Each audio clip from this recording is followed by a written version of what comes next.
Imagine telling a football fan that Brazil's most uncomfortable opponent isn't Argentina, isn't Germany, isn't France, isn't Italy.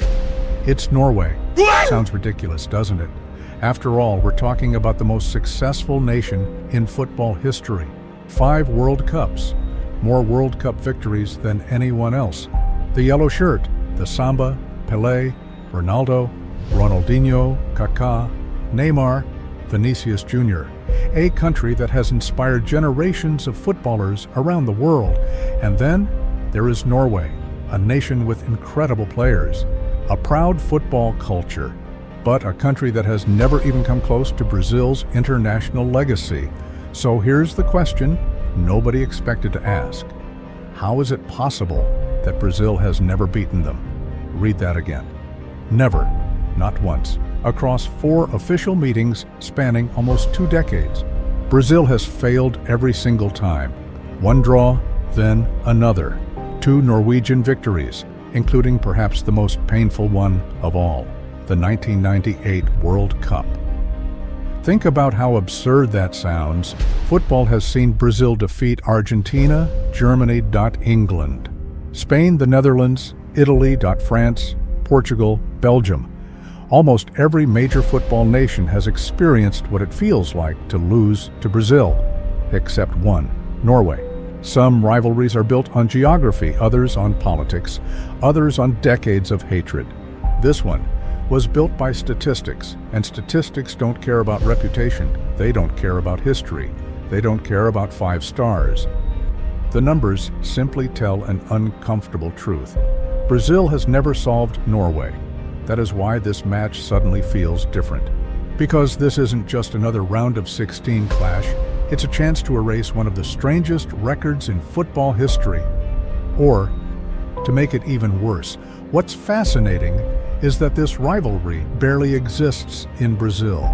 Ask Brazilian supporters about football rivals. Most will instantly answer Argentina. Some will mention Germany after the unforgettable night in Belo Horizonte. Others may remember France. Very few will even think about Norway, but football has a cruel sense of humor, because sometimes your biggest problem isn't the rival you hate. It's the opponent you simply cannot beat. Norway knows that story very well. Every generation of Norwegian football grows up hearing about 1998, the night they shocked Brazil, the night they came from behind, the night they eliminated one of the tournament favorites. For Brazil, it became another painful chapter. For Norway, it became part of national football folklore. Stories like that never disappear. They become identity. And identities create belief. That's exactly why this current Norwegian squad walks into the biggest match of their careers without fear, because history is standing beside them. Then came another image that immediately caught football fans' attention. After eliminating Ivory Coast, the Norwegian players celebrated together, not with wild chaos, not with emotional tears, but with confidence. Smiling, laughing, performing the famous Viking rowing celebration. The synchronized rowing motion instantly spread across social media.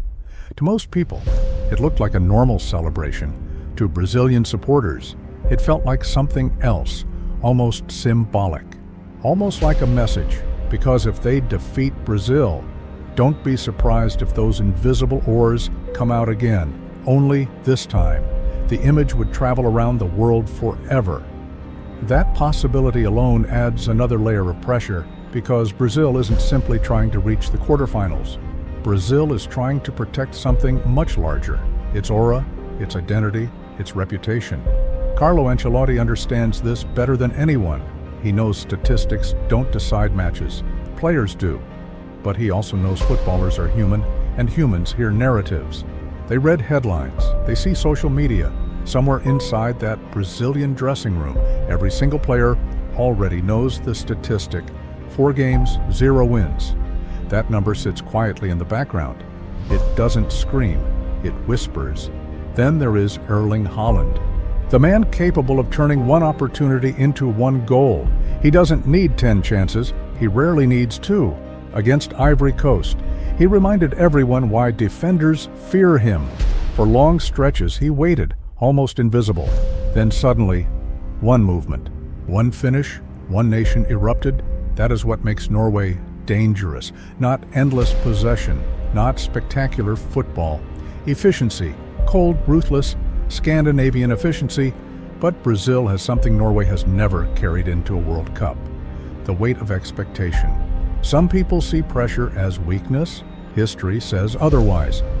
Because the greatest Brazilian teams were never built in comfort. They were built under impossible expectations. Every generation hears the same sentence: winning is not enough. You must win like Brazil. Imagine living with that your entire career. Now compare it with Norway. One side is trying to make history. The other is trying to defend history. Those are completely different emotional battles, and perhaps that's why this matchup already feels unlike any other. Because when the referee blows the whistle, it won't simply be Brazil trying to beat Norway.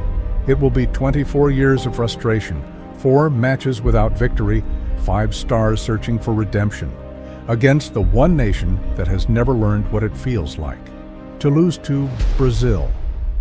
And maybe, just maybe, football's strangest curse is about to face its greatest test. There is something fascinating about football. It has a memory. Long after players retire, long after stadiums are rebuilt, long after entire generations disappear, football remembers. And sometimes it remembers the one story nobody can explain. Brazil has conquered the world 5 times. Norway has never conquered it once. Yet somehow, when these two nations meet, history flips upside down. That is why this match has become so much bigger than a place in the quarterfinals. It's about identity, because one side walks onto the field believing history is on its side. The other walks onto the field trying to prove history means nothing. Here's where everything becomes psychological. Imagine being a Brazilian defender. You already know the numbers. 4 matches, 0 wins. You know people are talking about it. You know millions of fans have seen the memes. You've heard the jokes. Maybe Norway is Brazil's real rival. Maybe Brazil can beat everyone, except Norway. Players will never admit it publicly, but ideas like that find their way into the mind. Not before kickoff, not during the national anthem, but during silence, during the moments when the ball goes out of play, when the stadium suddenly becomes quiet. That's when pressure starts speaking, and pressure has a very convincing voice. Now imagine the Norwegian dressing room. The conversation sounds completely different. We've never lost to them. We've done this before. They're the ones carrying the pressure. That belief is priceless, because confidence built on history feels stronger than confidence built on hope. That's exactly why this could become one of the most dangerous nights Brazil has faced in years. But here's the detail almost everyone is overlooking. This Brazil is no longer the Brazil of beautiful football. It's the Brazil of Carlo Ancelotti that changes everything. Previous Brazilian teams often tried to prove they were better. This team doesn't care about proving anything. It only cares about surviving. Against Japan, Brazil showed something that statistics will never capture: patience. They fell behind. The stadium became nervous. The pressure exploded. Yet, nobody lost control. No desperate long balls, no emotional collapse, just belief. Then the comeback arrived. And perhaps that comeback changed something much bigger than the result. Perhaps it changed the team's identity. Because once players discover they can survive chaos, they stop fearing chaos. That's terrifying for every opponent, including Norway. Then there is Erling Haaland, perhaps the most feared striker in world football. He needs one mistake, one cross, one loose ball, 1 second. Brazil knows that. Norway knows that. The entire football world knows that. But football has another rule: the bigger the star, the bigger the spotlight. And while everyone watches Haaland, someone else usually decides the match. Maybe it's Bruno Guimaraes controlling the rhythm. Maybe it's Gabriel winning every aerial duel. Maybe it's Vinicius turning one sprint into 90,000 people exploding inside the stadium. That's how knockout football works. Heroes rarely announce themselves, they simply appear. And then there is the image nobody can stop thinking about: the Viking rowing celebration. After eliminating Ivory Coast, the Norwegian players rowed together, smiling, relaxed, confident, almost playful. To them, it was joy. To the football world, it became a symbol. Now imagine that same celebration happening again after beating Brazil. Picture the headlines, picture the photographs, picture millions of people replaying that moment for years. That possibility alone is enough to make this match unforgettable. Because now Brazil isn't just playing against 11 men, they're playing against an image that hasn't happened yet. But everyone can already imagine that's the power of storytelling. The future can create pressure before it even exists, which is why Ancelotti's greatest job this week may have nothing to do with tactics. It may simply be convincing his players to forget everything. Forget 1988, forget 1997, forget 1998, forget 2006.